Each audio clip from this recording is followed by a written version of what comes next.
The 80s. What is it about the 80s? Why do we always have this nostalgia feeling when we talk about the 80s? Maybe it's something we lost. Maybe we grew up and we're grabbing for something we used to have. No matter what it is, the 80s always brings nostalgia out in everyone. That's what drove me to create the Pro Wrestling Power podcast. I wanted to give back something to the fans through what I can do to make you guys feel like you're part of the action. But anyways, I really want to welcome you to the first episode. This is our very first premiere episode. I am your co-host, Retro Joe, and I'll be bringing you the news every single week on WWE, AEW, and NWA Power, as well as we'll be doing some New Japan Pro USA as soon as it gets kick-started, which it actually already has down in Tampa Bay, Florida. So if you have a chance to get down there to see New Japan, A New Beginning, I suggest you check it out because it'll be very, very, very good. Very, very worth your time. But this podcast is about more than just a retro thing. This podcast is about something I loved since I was a kid. When I was younger, my father loved the WWF, as it used to be called, and he introduced me to wrestling, and it was very, very dear to my heart that he shared that with me. And now that I'm grown, I still love wrestling. I still love it to this day. I'm not on the fence. I'm not a WWE guy or AEW or NWA or New Japan or Indie. I'm all of it. I'm not, Star Wars versus Star Trek kind of person. I look at all of them. I see what's good in every single one of them. And I like to talk about it. My co-host, Wildcat Parsons, which you're going to see here in a little bit on his segment, he'll be covering WWE for this week, Raw and SmackDown. I personally will be covering AEW Dynamite and NWA Power for this week. There's some really, really, really awesome things that happened this week. But every week we're going to come to you like this, straight here on YouTube, and we'll be bringing you the news up to date every single week. The program will be about 40 minutes long each week, 30 to 40 minutes. We try to keep it not too long, but we have to cover everything, so it takes a little bit of time. This first episode, I'm going to be talking about on my end WWE, not anything really WWE, like I would say, but AEW Dynamite and NWA Power, which will be my section. Wildcat will be covering WWE, SmackDown, and Raw, and all the new Twitters and stuff. So we're going to get to it, actually. Let's go ahead and get this thing started. There will be some segments here I'm going to show you a little bit later. We like to joke around here and stuff, so we like to have a little fun. We are basically non-scripted, so if you hear us stutter or anything like that, we're being real. We're giving some of it's going to be just opinions. Some of it's going to be news. So if it's not your thing, it's not your thing. But this is something I always wanted to do, and the very first episode is here, and you get to see it first. So jumping right into the action, we have AEW Dynamite from Wednesday, January 22nd. We're almost on our way to AEW's next pay-per-view, Revolution, which will probably, I would have to imagine that the high C John Moxley is going to face Chris Jericho for the championship. That will be something you're going to need to watch because as of right now, Chris Jericho has not dropped the belt to anyone so far. This week is part 2 of the Rock and Wrestling Rager at Sea. So Chris Jericho, how to explain it, Chris Jericho had he had a cruise, okay, as a cruise you could pay for, and he did a 2-parter. So they did Dynamite Part 1 last week, was the Rager at Sea, and this is Part 2. So Part 2 is actually really, really good. I'm going to jump into the very, very first match, which I would call as a match of the night.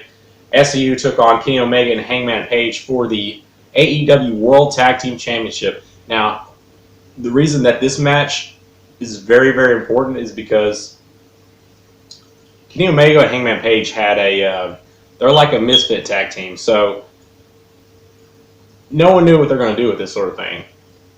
But on this show, I have to tell you, if you haven't watched it, spoilers right now.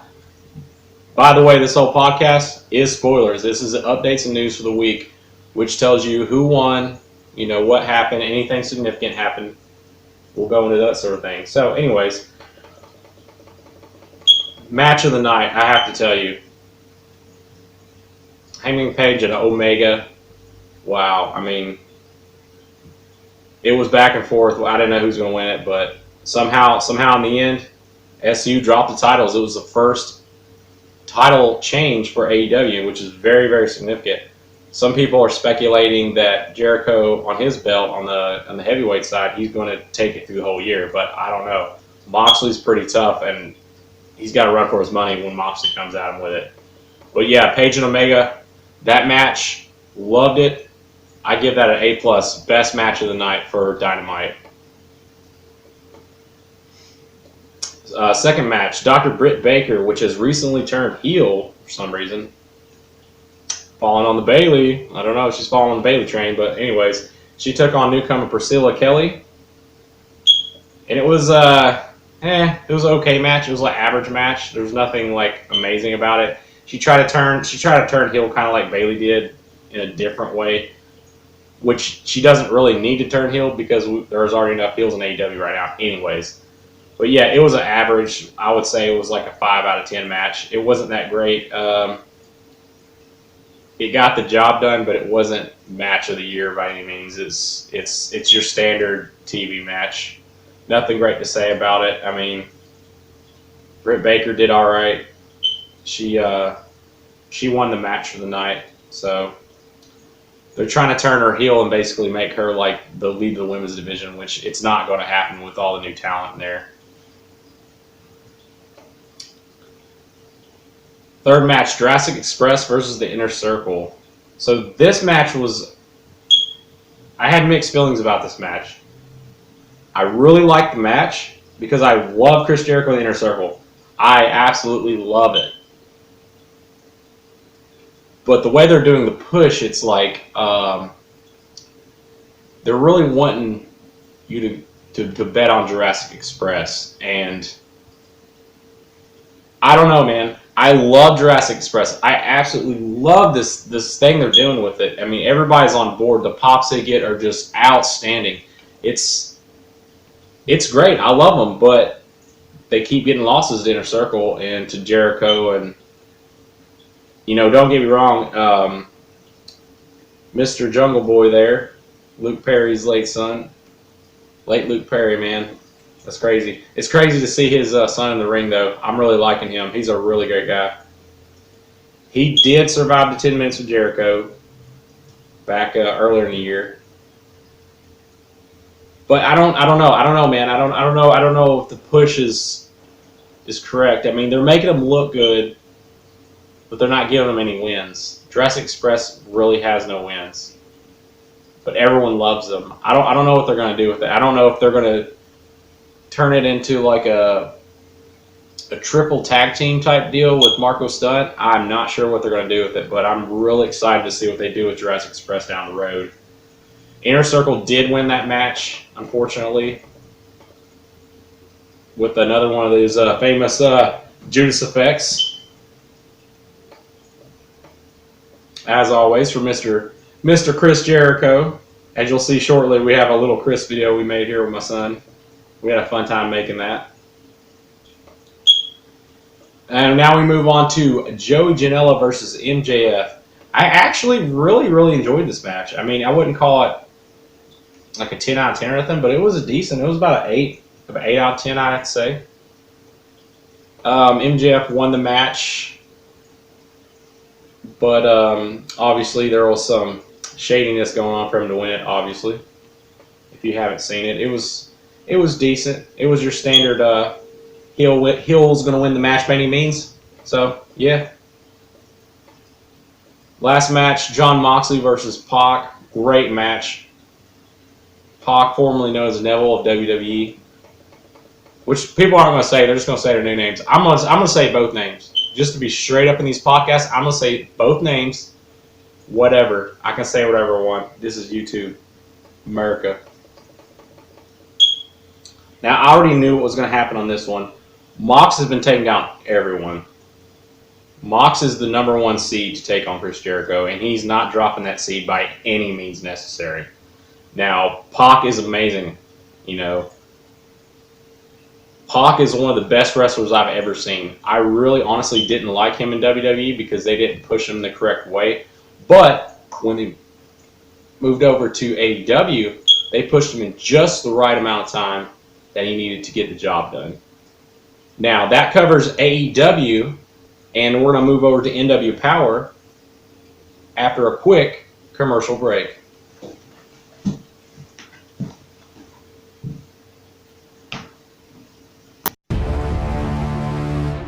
Undertaker, The Rock, Triple H, John Cena, legends of our time.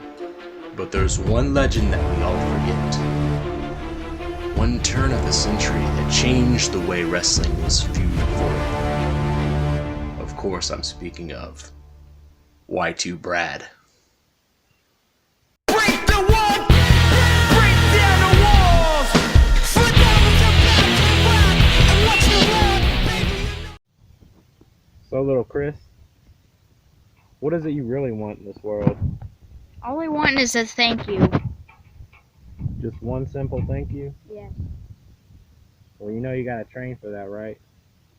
You gotta train hard. Are you ready to train like you've never trained before? Yeah. Well then, let's get to it!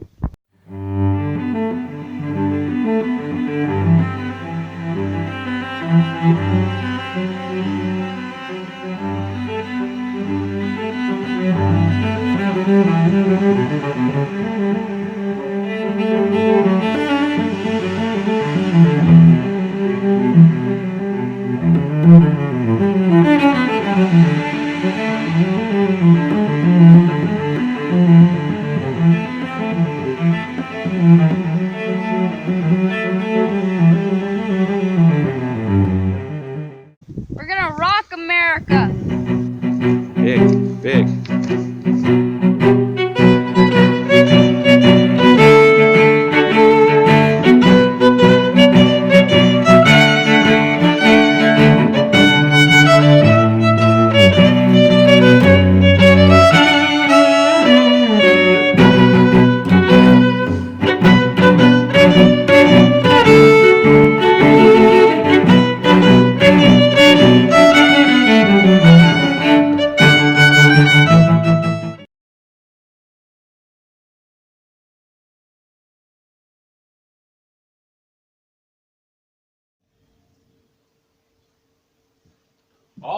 Alrighty. We are back on the podcast, the Pro Wrestling Power Podcast. We're going to move on to part 2 of my section on NWA now.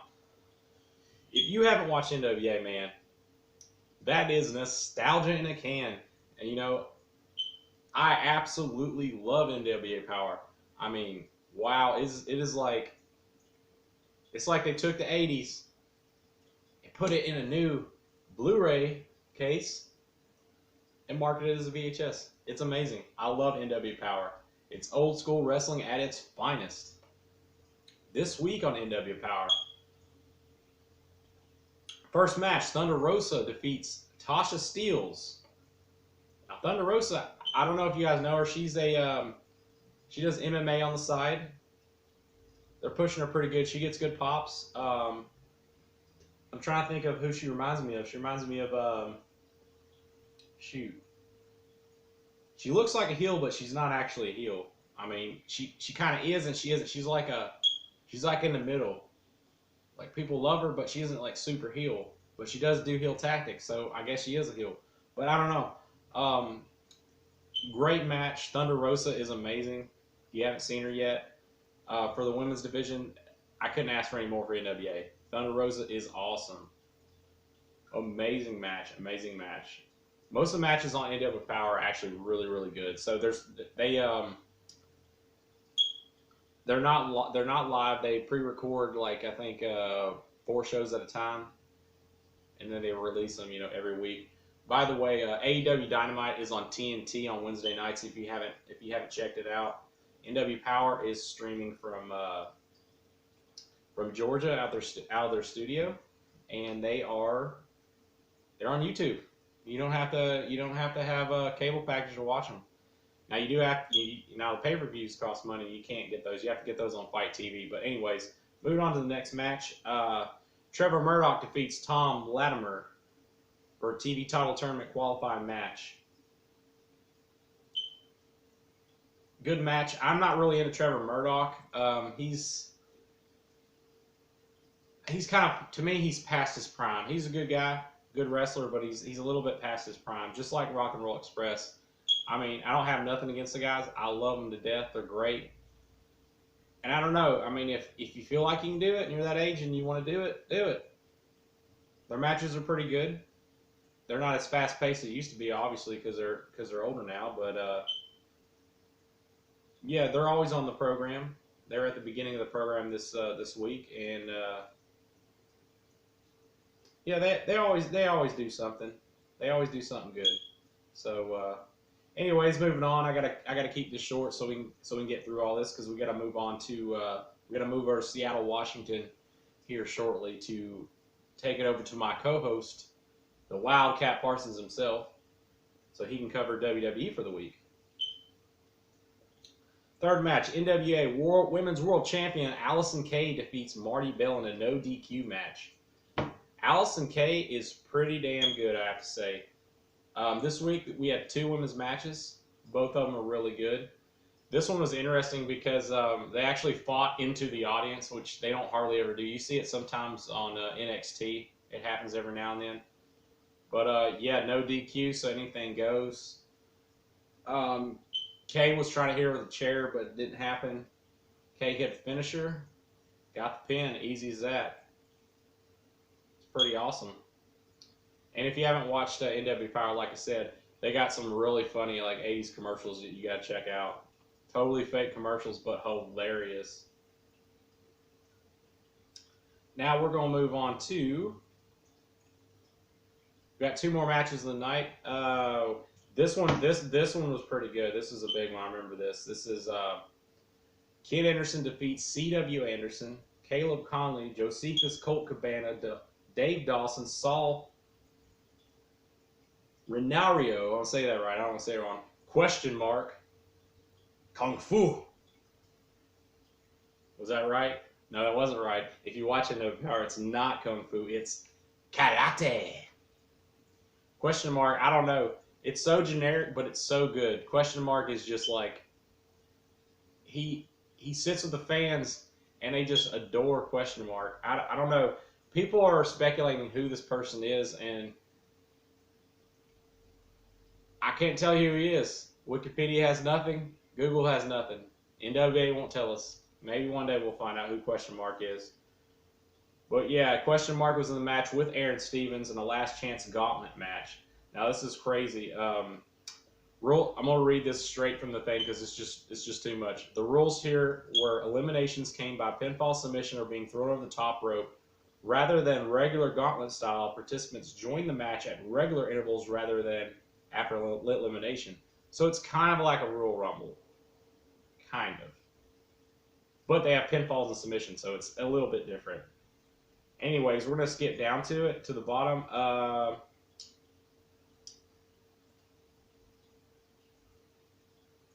At the very end, yeah, Ken Anderson and Colt Cabana were the final 2. Ken used the schoolboy to pin Cabana. Ken continued to go after Cabana after the match. He hit a mic check in the ring and then another into the post. Yeah, that was the end of that match.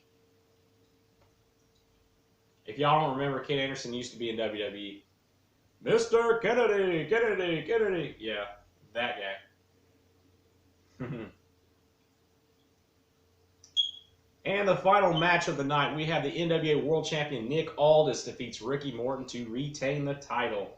Now, Nick Aldis has held the belt for an awfully long time, so I don't know how much longer he can do this and keep this up.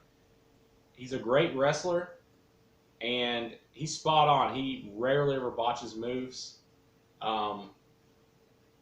Yeah, I didn't see Ricky Morton defeating him at all. I mean that just wasn't going to happen. Nick Aldis is too good for Ricky Morton to defeat him. Anyways, yeah, Nick Aldis. I have a feeling that he's going to probably drop the belt on this next pay-per-view. Now I could be wrong, but I have a feeling he's going to drop the belt. But we'll see. We'll be covering that next time. We will cover pay-per-view results on the podcast.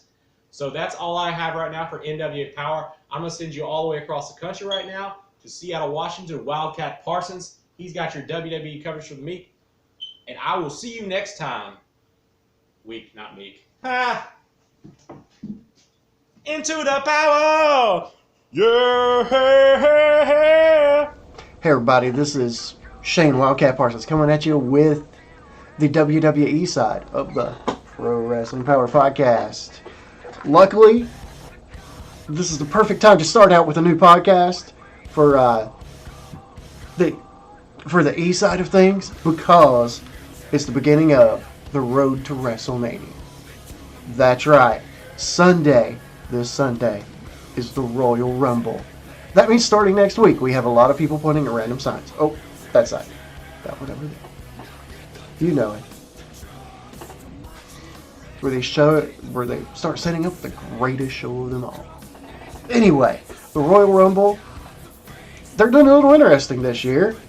Brock Lesnar, your champion, the Beast Incarnate, is number one overall coming into it. And of course, the story that's being told by his manager, the best talker in the business, is saying that when he wins, he'll be the number one contender. And since he's the number one contender and the champion, he doesn't have to defend his title at WrestleMania. Unfortunately, we all know that this isn't going to work, but the fun part's going to be who they decide to put up against him. And this year I feel is either more open than it has been before or not. It's a weird kind of vibe they've got going on. I'm afraid it's going to be Roman Reigns, but we'll definitely get to that later. We're going to run down Raw. Since, we opened with Brock and started talking about that. Seth Rollins has a new faction. Him, Buddy Murphy, the Authors of Pain. They've got this program going with Kevin Owens, Samoa Joe. And now, as of the beginning of the show, the tag team champion, the Viking Raiders, who come out to help Samoa and Kevin Owens even the numbers. Leads to some arguing back and forth. They jump in the ring, they fight. And then later in the broadcast, they come back with the actual tag team match. And you figure it would be the Authors of Pain versus the Viking Raiders, because booking reasons down the road, you figure it's easier to set that up later. But they went with Rollins and Buddy Murphy being the new tag champs. It's going to be interesting to see where they go from here, because you figure that with this kind of stable, Rollins would be your heavyweight champion contender. Buddy Murphy would be the U.S. title contender. I'm glad he's doing things. They've kind of put him on the back burner a little bit. Happy to see him on TV. And the AOP would be your obvious tag team champions. They were pretty good at it in NXT. Then we go on to, personally, the match of the night, probably the moment of the night overall. Andrade, Rey Mysterio, ladder match. Two of the great luchadors.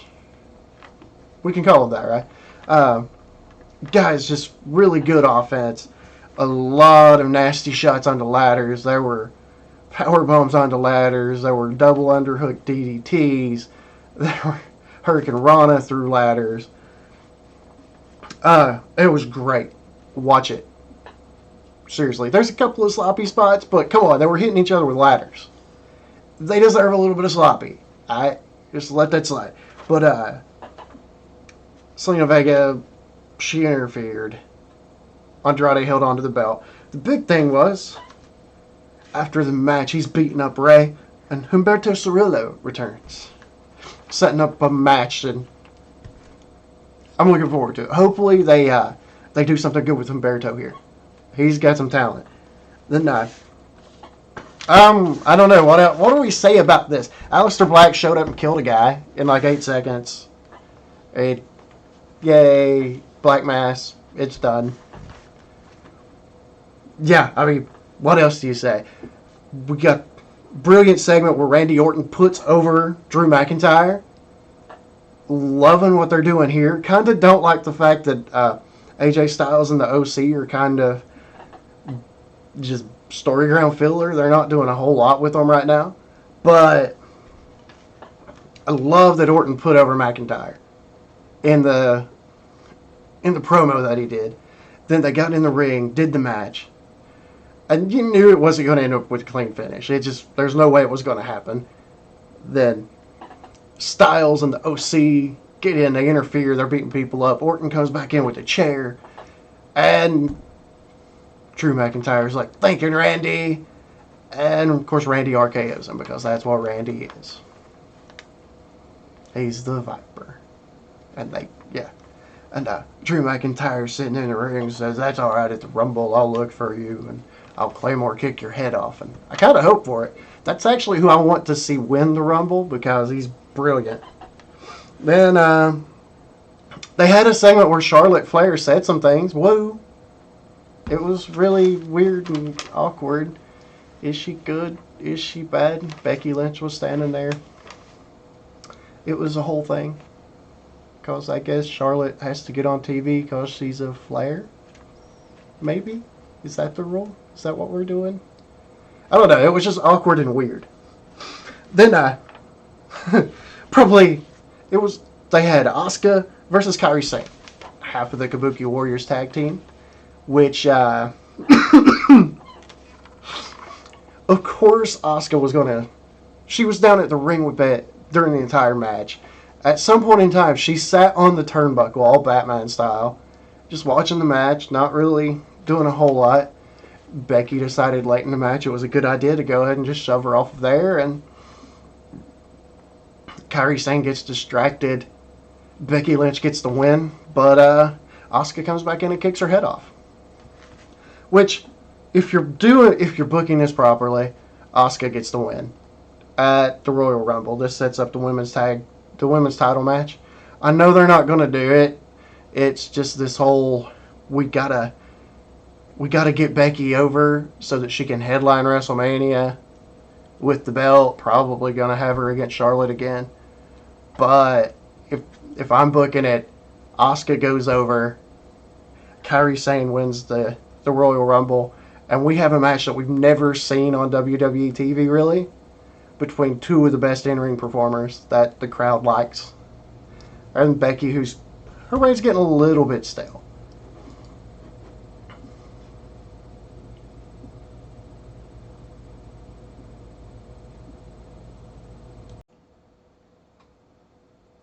It's something I completely ignored earlier because I knew I'd want to come back to it. It closed out Monday Night Raw.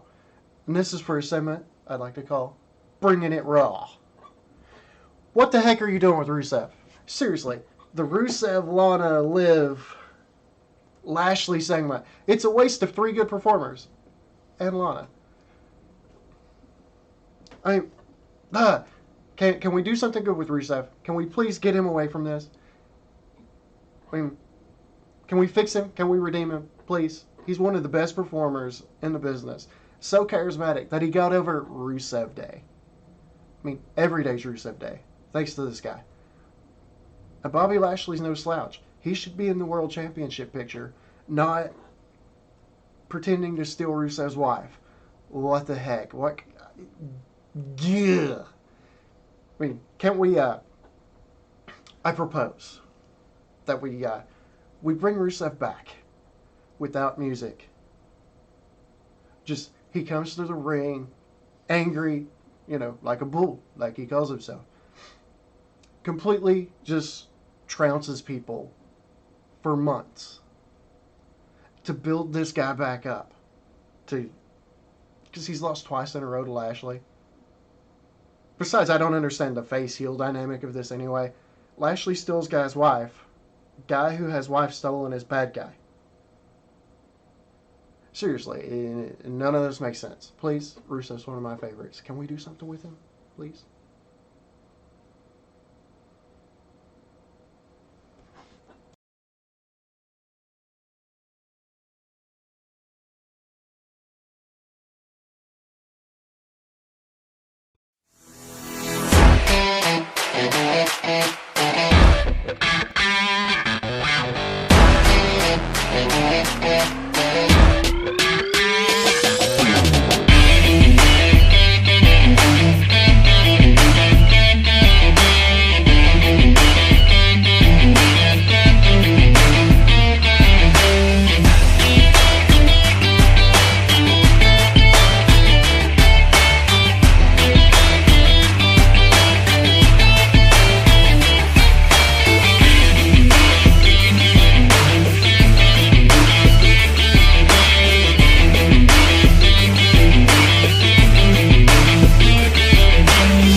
group right here, Knockout Wrestling.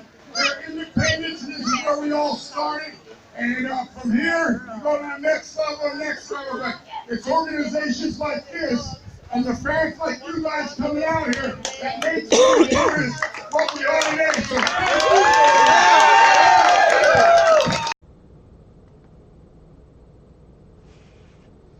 And that brings us on to NXT, which is their best show of the week. Let's be entirely fair. I'm not even going to tell you a whole lot about it because I want you to go watch it. You have to go watch it. Absolutely. I demand you go watch it. Seriously. They're not doing a takeover this weekend, which is their usual pay-per-view that matches along with some of the big ones. You know, the Rumbles, the WrestleManias, which I found kind of odd. But you definitely have to watch Keith Lee versus Roderick Strong. We have a new North American champion. Even with that, it's worth watching. Trust me, this might be one of the top 3 wrestling matches I've watched in the entirety of NXT. Great psychology, great storytelling, everything you want to see in a wrestling match, it's right there. I mean, seriously. Watch it now, again, forever. Just watch it. Seriously, you have to. You know, they got Finn Balor on TV as well. That was the thing. Good to see him doing stuff. Welcome back. Of course, they got the Dusty Rhodes Tag Team Championship. And I'm not going to fill in a whole lot of details about this because it is so brilliant. And I really, really, really want you guys to take the time to watch it because it's that good. The women's scene on NXT is a little rough right now. They're lacking some of the star power. They're slowly trying to build some people up, but it will get there. And the NXT stuff, I'm going to intentionally keep short. I'm going to give 1 or 2 highlights every week for the big points of the show. Because if you're going to watch any of the big 3 WWE shows, this is the one I recommend you watch. And they're doing it on purpose because it's opposite AEW. But hey, you know, I knew that other company coming in would be great for business because it makes the big boys step up their game at least one night a week. Which leads us on to SmackDown, which is actually, this was the best episode of SmackDown in a long time. It started out with Roman Reigns and the Usos. You know, the Rock's cousins. Those guys are... Yeah, the Rock's cousins. That's a lot of why they get over. Well, it was against Baron Corbin, Bobby Roode, and Dolph Ziggler. There was a spot earlier in the match where Jimmy Uso did the I hurt my neck against the stairs, so they took him to the back. And you knew it was so blatantly obvious what they were going to do. That he came in, he made the hot tag, he made the save. It kept Roman strong, it kept the Usos strong. It's that kind of booking that a lot of people dislike about Roman Reigns. He always looks strong. And that's why I'm afraid they're going to have him win the Rumble. Which... It's a long story later down the road. We'll get to it. Then finally, Lacey Evans is brilliant. She's been kind of in a weird middle ground. Like, she'd come in and be like, yay, I'm supposed to not like her because she says mean things to the crowd. And then later, we're supposed to like her because she says nice things to the crowd. Yay, America! That kind of stuff. They actually gave her a moment to go up, be on the stage, and give this really, really great promo that gave her character depth. And we actually have a reason to root for her now because she had this rough childhood, or her dad had demons that he's dealing with and everything. There's some real gravitas and just something to tug on the heartstrings to make you like her. And of course, while she's doing this, Bayley comes out and they start fighting. And they continue fighting. And they introduce the next match. Fire and Ice and Alexa Bliss and whoever they have her tagging with this week. I know the name, I just didn't write it down because I'm a terrible human being. And I'll be better. I promise. I'll be better. Besides, I'll stand at Alexa, to be fair. You will too. Yep, terrible. But as this match is going on, Lacey and Bayley take their brawl all the way on into the ring because they got to remind us, the Royal Rumble, yep, that match that leads to WrestleMania, at random pointing at signs, is this weekend. So they had 6 women brawling in the ring, and I don't even know if the match officially started or how they worked that or whatever.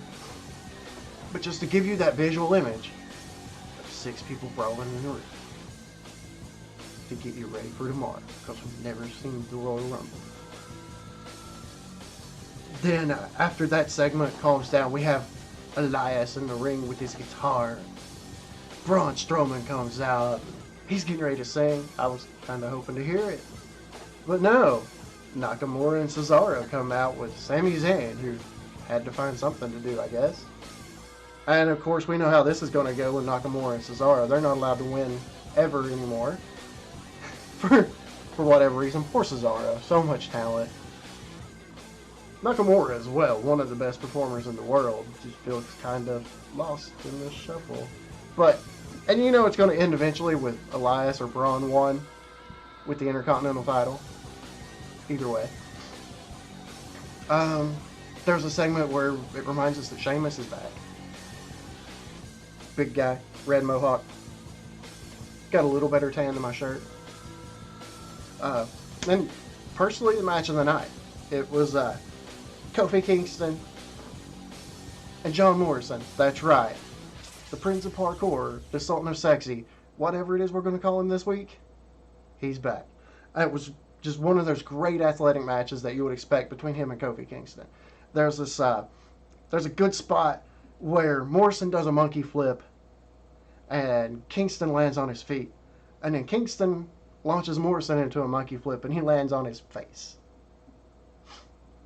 But, you know, of course their partners are out there. Big E, who just in a segment before said he's going to oil himself up real good so that nobody could grab him so he could win the Rumble. Brilliant. I laughed. And, of course, Miz is out there. Miz eats a Trouble in Paradise. Kofi eats a Starship Pain. Morrison is 2-0 in his return.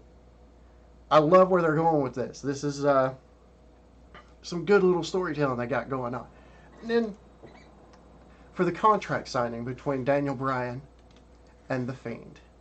And I'm unapologetic. The Fiend is one of my favorite things going on in wrestling right now. Because of the psychology, the background, just the depth of character that they're putting into it. I don't dig the red lights. I kind of understand it, but it's brilliant Bray Wyatt playing the two characters all together. But Daniel Bryan's out there in the ring and he's talking. And it's going to be a strap match. Because Daniel Bryan's tired of the Fiend getting in trouble and being able to run away. Because last week he came back with a couple of braids of the Fiend's hair. So Daniel's in the ring talking, and it cuts to Bray Wyatt on the Jumbotron, and he's doing the little kid show segment, the Firefly Funhouse, and he's faxing in the contract signing, and he says his lawyer, the puppet, the buzzard, tells him he probably shouldn't show up to the contract signing. This is the way he should do it. And at one point he also has the phone up for the fax machine, and he's trying to call Agent Samaria, which is where most demons are from. Which is kind of a nice little psychological touch. But, just the storytelling here together. His puppet buzzard friend is his lawyer. He may be a little crazy.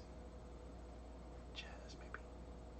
But Brian says this is Bray's way of just hiding from his mistakes.